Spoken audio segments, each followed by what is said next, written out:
Hi friends, இன்னைக்கு வீடியோல ஒரு டிஃபரண்டான ஸ்நாக்ஸ் ரெசிபி தான் பார்க்க போறோம். நார்மலா நம்ம வேர்க்கடலையை யூஸ் பண்ணி எத்தனையோ விதமான ரெசிபிஸ் பண்ணியிருப்போம். பட் இன்னைக்கு வேர்க்கடலை யூஸ் பண்ணி ஒரு டிஃபரண்டான ஸ்நாக்ஸ் ரெசிபி தான் பார்க்க போறோம். அது எப்படி பண்றதுன்னு பார்க்க வாங்க வீடியோக்குள்ள போகலாம். ஃபர்ஸ்ட் ஒரு பவுல் எடுத்துக்கோங்க.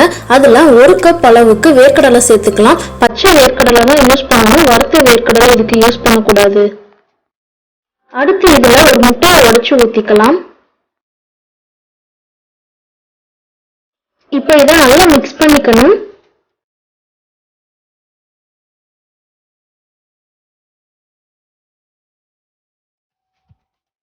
நல்லா மிக்ஸ் பண்ணியாச்சு. அடுத்து இதுல கார்ன்ஃபிளவர் மாவு சேர்த்துக்கலாம். கார்ன்ஃபிளவர் மாவு மொத்தமா சேர்க்க கூடாது, கொஞ்சம் கொஞ்சமா சேர்த்து நல்லா கிளறணும். நான் இங்க 1 கப் அளவுக்கு கார்ன்ஃபிளவர் மாவு யூஸ் பண்ணிருக்கேன். உங்களுக்கு எவ்வளவு தேவையோ அந்த அளவுக்கு மட்டும் நீங்க யூஸ் பண்ணுங்க. எல்லா கார்ன்ஃபிளவர் மாவையும் மிக்ஸ் பண்ணியாச்சு. வேர்க்கடலை இது மாதிரி தனித்தனியா இருக்கணும். இந்த அளவு வர்ற வரைக்கும் கார்ன்ஃபிளவர் மாவு சேர்த்து நல்லா மிக்ஸ் பண்ணிக்கோங்க. இப்ப வேர்க்கடலையை சலிச்சு எடுத்துக்கலாம். அப்பதான் எக்ஸ்ட்ரா இருக்கிற கார்ன்ஃபிளவர் மாவு எல்லாமே ரிமூவ் ஆகும்.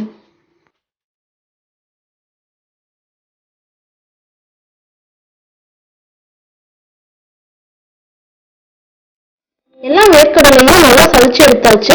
இப்போ இதை ஃப்ரை பண்ணலாம். ஒரு பேன் ஹீட் பண்ணிக்கோங்க. ஹீட் ஆனதும் நம்ம ஃப்ரை பண்றதுக்கு தேவையான எண்ணெய் ஊத்திக்கலாம். எண்ணெய் நல்லா ஹீட் ஆனதும் நம்ம ரெடி பண்ணி வச்சிருக்கிற வேர்க்கடலையை இதுல சேர்த்துடலாம். வேர்க்கடலை சேர்த்த உடனே மிக்ஸ் பண்ணக்கூடாது. ஒரு 2 மினிட்ஸ் ஃப்ரை ஆகட்டும், அதுக்கப்புறமா மிக்ஸ் பண்ணணும். வேர்க்கடலை கொஞ்சம் ஃப்ரை ஆகிடுச்சு. இப்போ இதை நல்லா மிக்ஸ் பண்ணி விடலாம். வேர்க்கடலை நல்லா கிறிஸ்பி ஆகிற வரைக்கும் ஃப்ரை பண்ணணும். வேர்க்கடலை நல்லா கிறிஸ்பி ஆகிடுச்சு. இப்போ இதை எடுத்துடலாம்.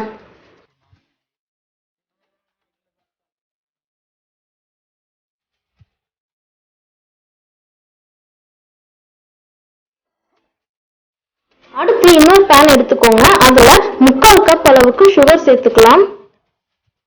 1/2 கப் தண்ணி சேர்த்து நல்லா மிக்ஸ் பண்ணி விட்டுக்கலாம். உங்களுக்கு இனிப்பு கொஞ்சம் அதிகமா வேணும்னா 1 கப் சுகர் எடுத்துக்கோங்க. இல்ல இனிப்பு கம்மியா போதும், நார்மலா இருந்தா போதும்னா 3/4 கப் அளவுக்கு எடுத்தா போதும். சுகர் எல்லாம் நல்லா கரைஞ்சி சிரப் கொஞ்சம் திக்காகட்டும். நீங்க இங்க சுகருக்கு பதிலா வெல்லம் கூட சேர்த்துக்கலாம். சிரப் நல்லா திக்காகிடுச்சு. இதோட பதம் 1 கம்பி பதம் இருக்கணும். இப்போ இதுல நம்ம ஃப்ரை பண்ணி வச்சிருக்கிற வேர்க்கடலையை சேர்த்துடலாம். எல்லாத்தையும் நல்லா மிக்ஸ் பண்ணிக்கணும். ஃபர்ஸ்ட் பார்க்கும்போது கொஞ்சம் தண்ணியா இருக்கிற மாதிரி தான் இருக்கும். பட் குக் ஆக ஆக வேர்க்கடலை நல்லா கிறிஸ்பி ஆகி உதிரி உதிரி ஆகிடும்.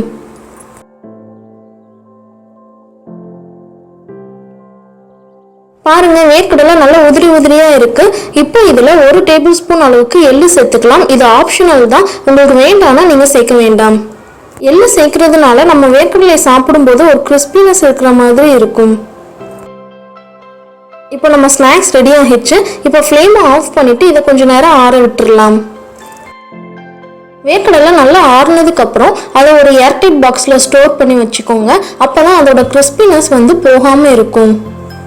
இது குழந்தைங்கள்ல இருந்து பெரியவங்க வரைக்கும் எல்லாருக்குமே கண்டிப்பா பிடிக்கும். உங்க குழந்தைங்களோட ஸ்நாக்ஸ் பாக்ஸ்ல இது தாராளமா கொடுத்து அனுப்பலாம். எல்லாரும் வீட்டில் கண்டிப்பா ட்ரை பண்ணி பாருங்க.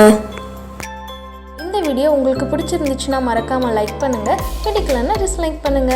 உங்க ஃப்ரெண்ட்ஸ் அண்ட் ஃபேமிலிஸ் எல்லாருக்கூடயும் இந்த வீடியோவை ஷேர் பண்ணிக்கோங்க. உங்களோட சஜஷனை வித்யாவோட கீழே கமெண்ட் பாக்ஸ்ல ஷேர் பண்ணிக்கோங்க. நெக்ஸ்ட் வீடியோவில் சந்திப்போம். அன்டில் தென் பாய் ஃப்ரம் உங்கள் வித்யா.